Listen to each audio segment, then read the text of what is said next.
Kennedy, are you able to talk right now? Hello, Betty. We can talk if you'd like. I'm just taking a break right now, so I have time. What's going on? Kennedy, starting this year, did you start to go back to work full-time at all? Yes, I did. I started in January like we'd been talking about before. Well, the last time we talked, you told me you'd only be working a few times every month. How are things going now? When did you decide to start working there full-time again like that? After a little while, I was able to start working more and more there, and now I'm getting plenty of hours. So I told my manager that it would be best to just consider me full-time so that I can get all the benefits that come with the title. Oh, is that right? But are you still able to keep both the housework and your job well balanced? I know that for a lot of people, a workload like that would be too much for them, and they'd get burnt out easily. That's a good point. Right now, I've only been working when Riley is at preschool. Once preschool is over, I head back home and make sure to get all the cleaning and cooking done. And so far, that hasn't really been making me any more tired than I was before. But this whole time you had been a housewife, so having to balance work and chores must be tough on you, right? At least in some aspects? Well, my husband and I make sure to share some of the work at home to even out the load. And so far, that's been working for us best. What? You're making my son do chores now too? I'm not making him do the chores or anything. He's been coming and helping me out whenever he finds that he has time to. He even said to me already that he kind of enjoys the comfort of cleaning things up at the end of the day. I'm starting to think it would be better for you not to work a job right now, though. I feel a little bad for my son now because he has to go out and work all day, only to come home and do the chores with you as well. But the both of us are working full-time for the most part.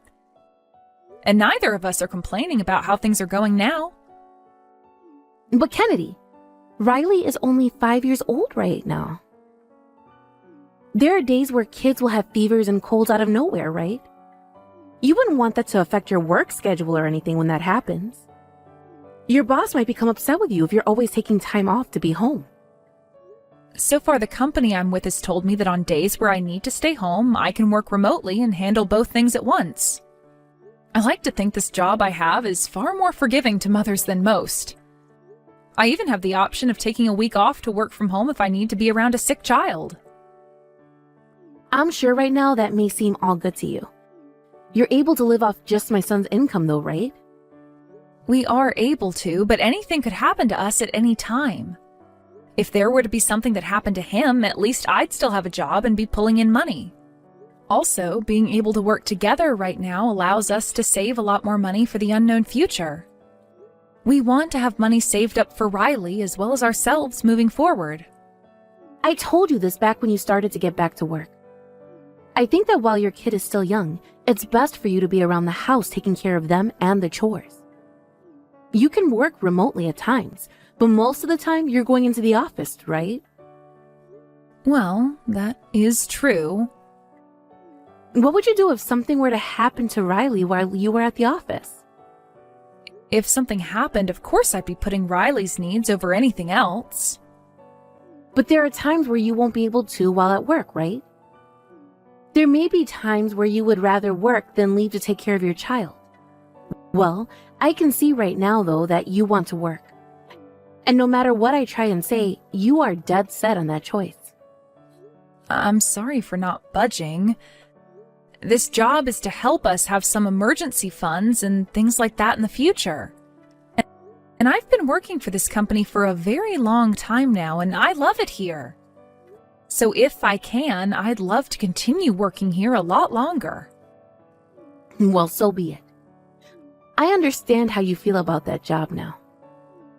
It must be that my kind of thinking is too old for this new world, right? No, that's not what I meant by all of that. I can totally understand where you're coming from, Betty. I think it's a very important thing to be around your kid while they're still very young, and I think all moms are aware of that. You don't have to worry about my feelings, Kennedy. I'd like you just to forget about everything I said, all right? What? What do you mean? I understand the truth now, okay? And I realize that it's not right for me to sit here criticizing the life you live. I'm sorry for all the comments about how you handle things at home. No, you don't have to be sorry for that. I totally understand that you've just been worried about our situation here. Actually, my son has already gotten upset with me once over the comments I made about the lifestyle you're living there. If I continue to do this to you, then he's going to end up hating me. I don't think he'd ever hate you.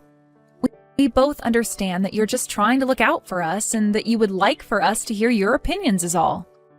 Please know that we are all caring for Riley and that we will continue to make Riley number one in this family. Thank you, Kennedy. Hearing that you understand where I come from really helps me feel better. Now, good luck with both your job and your household chores. I won't say anything else about you working a job, so please relax now. Kennedy, I heard this from my son. In 2 days, you have this very important event for work, right? That's correct. But I told them I couldn't make it, so don't worry.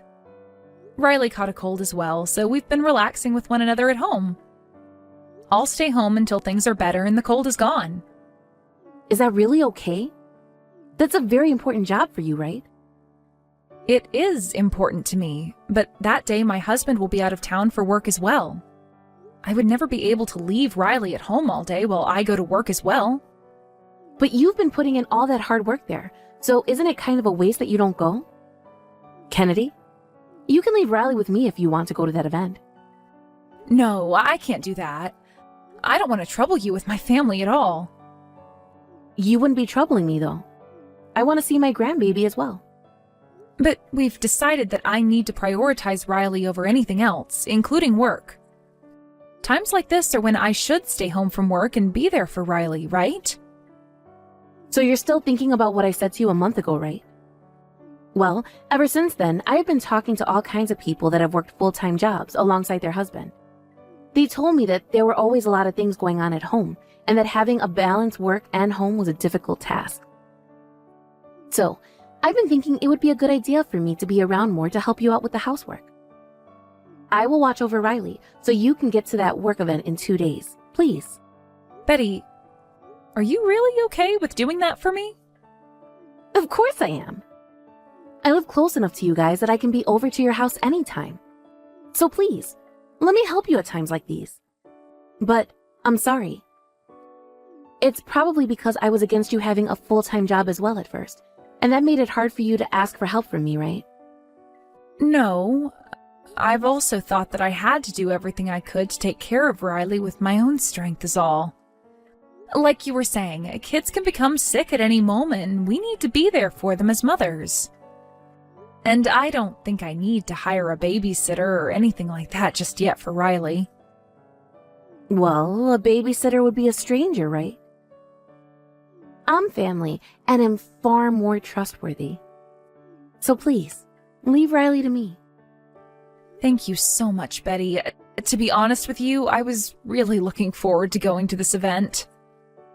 That's what I was thinking. I had heard all about it from my son. When you were asked to go to that event and represent your company, you were so happy about it, right? That's why I thought it would be best for me to text you and let you know that I can take care of Riley for you. I understand that before I was really annoying about not wanting you to work all the time. But now, I think this would be a good chance for me to come and see my grandkid, while also helping out the family. That is so kind of you to think that. You don't have to praise me for that. Now, how is Riley doing at the moment? You said it's a cold, but is there a fever as well? The fever has gone down quite a bit since this morning. And I'm thinking in a few days Riley will be able to eat normal food again. I see. Then I'll make sure that the two of us just sit back and relax there. We'll just watch some movies and play with some toys, and try not to move around too much. Is it really okay for me to ask you to handle all of that? You must have had plans of your own before hearing about this, right? Hey, you don't have to keep asking me if this is all right or not okay. I will take good care of Riley, so just relax. I didn't have any plans before, and I was just going to be sitting around my house anyway. I also have a lot of experience after raising my son, so please, let me take good care of Riley while you're gone. Well then, thank you very much for this, Betty. I'm going to start preparing some food for dinner now. If you have any other questions about the house or Riley, please let me know. I might not always be able to take any calls, but if you just text me, I'll make sure to get back to you. Sounds good. And if there's anything else you want to tell me about before you go, or even while you're on that trip, you just text me as well. I plan to do the chores and anything else you need done while you're gone. You don't have to do all of that. Just make sure that Riley is safe and happy, and that'll be more than enough for us.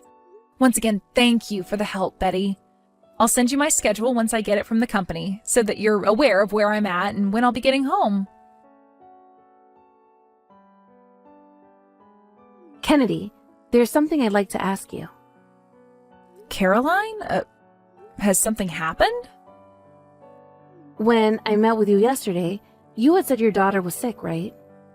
Well, that's right, but today she should be fully recovered from that cold she had.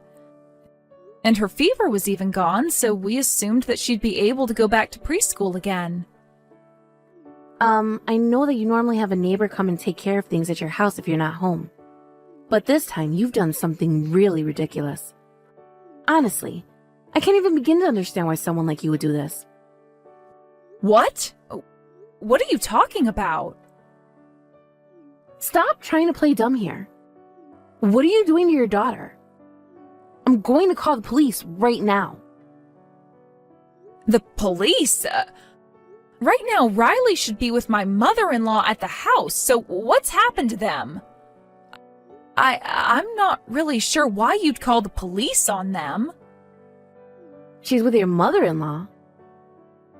So you're not even at your house right now? That's right. Right now, I'm at a work event and won't be home for some time. So my mother-in-law should be taking care of Riley while I'm out of town. I'm so sorry, Kennedy. I thought that you were around with Riley. Come home immediately, please. Your daughter is on the balcony right now. What? Riley's on the balcony? Yes. I was just opening all the windows to my house a second ago, but then I started to hear this really loud crying from your house. I went over to have a look and see if it was Riley, and that's when I saw her up on your balcony screaming her head off.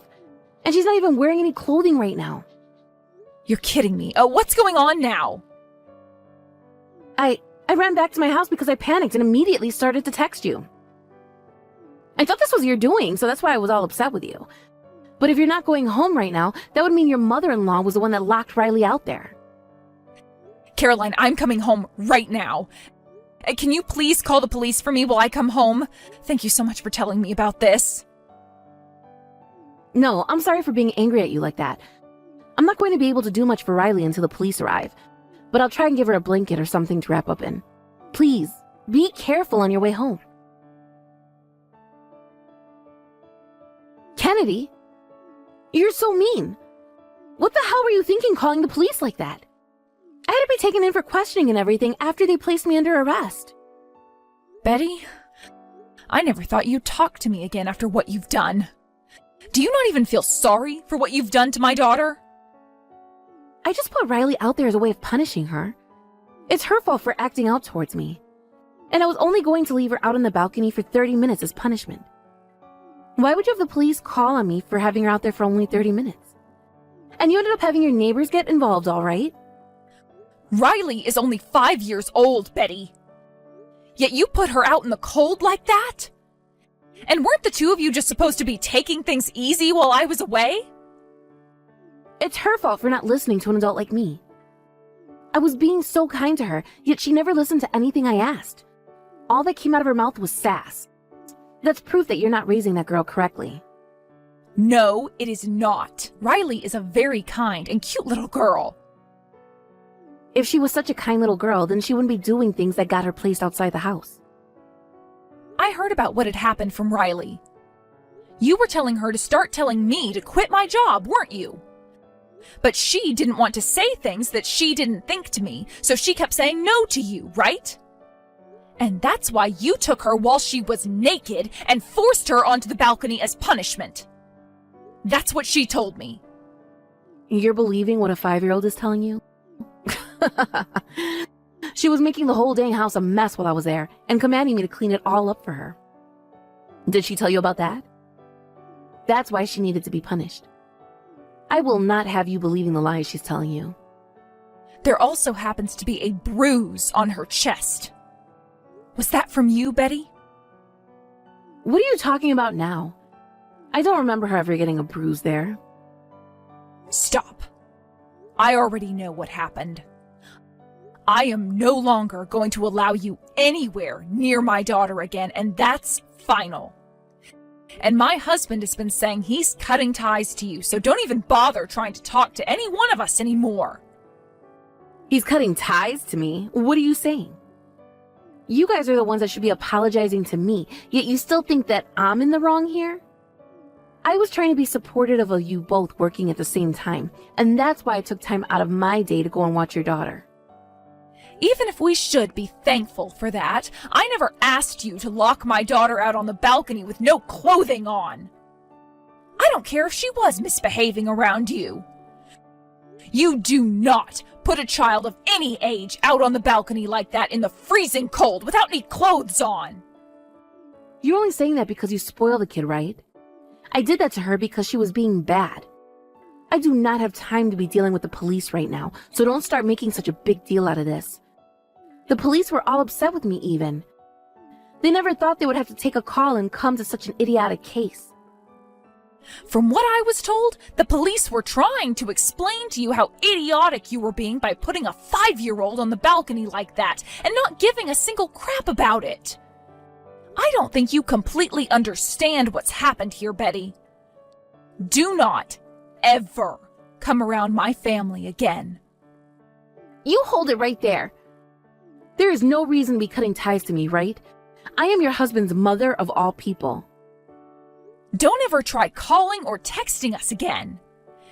And right now, in order to stay away from you, we're thinking of moving to a new house. What about Dad then?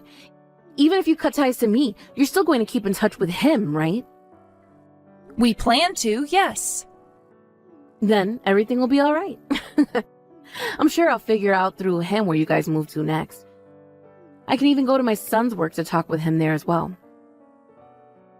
And if you ever do show up to his office, he said he'll call the police on you again and have a restraining order placed on you. Also, your husband is thinking of divorcing you right now, Betty.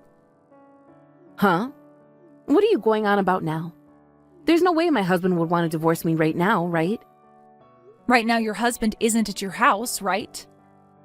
That's because he's here with us right now talking to his son about the divorce. Hold on a second. Why does he think he needs to divorce me? Because you put his grandchild out onto our balcony all naked in the freezing cold. And I don't think he's going to forgive you for doing something like that to his grandchild. I've told you already it was me punishing her. Even if it was punishment, you should still understand that there are things you should never be doing to a child. It's still winter right now. Thank God our neighbor was able to go outside and see that Riley was out there freezing, but had she not, who knows what would have happened to her? Then you would have been in a lot worse trouble with the police and might even be in prison right now. Well, back when I was raising your husband, that was the way we punished our children. Well, if that's the case, then your husband should be agreeing with what you did. But right now, he's telling us that you took things way too far there. I get it already. I'm sorry for being too strict towards your daughter. Can you please tell my husband to rethink divorcing me and forgive what happened? I would like you to ask that of your husband yourself, Betty. And there's no need apologizing to my daughter anymore. You're never going to be seeing her again, so she doesn't need anything from you. I'm telling you that I want to apologize to her, though. Well, you've done something that's unforgivable, so an apology will only be wasting all of our time. I can't even forgive you after that because I thought I could really trust you with my daughter. I'm not sure what's going to end up happening between you and your husband, but my family will be cutting all ties with you and will never see you again. I'm so sorry, Kennedy. So you really weren't okay with me working a full-time job as well, then? You were so against it that you try and wrap my child up in your plan to get me to quit? You have it all wrong there. I really put her out on the balcony like that because she was being selfish. That's all. Believe me, please. Shut up already, you asshole. We already know the truth, and you're not going to be able to change it. I am never going to trust you again, so just frickin' stop. Honestly, I was an idiot for trusting you in the first place. Because after just one time of me letting you take care of Riley for me, things turned out so badly that I'm afraid of you now. I will never ask anything from you again, nor will I ever talk to you again. There will never be another day where I trust you with anything. Right after that, my family and I moved to a new house and found a new place a town over that seemed to suit us well. Next year, Riley will be going to kindergarten and everything, and this area happens to have a really good school system that will really suit her. Now, let's get to talking about what happened with my in-laws after that very upsetting incident. I have to admit, it was a bit disappointing that my mother-in-law wasn't actually put in jail for her actions. But she was written up by the police and would now be getting contacted by them regularly to make sure she wasn't causing any other trouble. Also, after we had moved, my father-in-law went and got divorced from my mother-in-law. And after that, she was completely quiet about everything as my father-in-law moved out of that house. Apparently, once she realized the divorce wasn't just some lie from me and that her husband was very serious and even brought a lawyer along, there was nothing else she could do but sit and agree to the conditions. She got to keep the house and all of that, along with some of her husband's money, but she was never allowed to come and see my family again, nor was she allowed to go anywhere near my husband's office. That was a part of the legal agreements in the divorce, and if she broke either one of those rules, she would be taken to court and have to pay my father-in-law and my family a large fine. My husband and I were told about these rules by my father-in-law, and we both think this is the right step to be taking with her. The rest of the family has also been made aware of what's happened and the rules that have been made, so we're pretty sure she won't be causing any more problems for us. Both my husband and his father have no plans of ever forgiving her for everything she's done, and I'm going to leave that choice up to them in the future, in case they ever want to give her another chance. Of course, my father-in-law didn't move too far away from my mother-in-law, and told us he's keeping a close eye on her and will let us know if she's up to anything outside her house. We've told him, though, that if he ever does want to just forget about her and leave, he's more than welcome to move into our house with us, and we'll take good care of him. But he said he still feels responsible for her, and will continue to watch her until one of them isn't around anymore, as a way of protecting both his son and I, and his granddaughter. We are never going to forget what she had done to our little girl, and there's probably never going to be a day where she's able to see us in person again. We are actually hoping that because of this outcome, she'll regret everything she's done for the rest of her life and will continue to leave us alone. When things come to my job, I've started to settle down a little again, in order to be home with my daughter, as I'm not trusting anyone else to watch her inside my home. I just want to be with my daughter for a while, until all the wounds she received from my mother-in-law have healed. Had my husband and I never allowed her around the family in the first place, though, something like this would have never happened. I still do want to leave the house and work full-time again at times, but I'm going to wait until my daughter is older and can take care of herself more. I will make sure that she's ready for anything before I leave her home alone or with any strangers. So once my daughter is healed up and happy again, my husband and I will begin raising her to be an even more kind and independent girl, so that we know she'll be all right while we're out of the house. Thank you for watching and listening. We hope you enjoyed the video. Don't forget to like this video and subscribe. Also, feel free to leave a comment about what you thought of the story. We look forward to seeing you at the next story.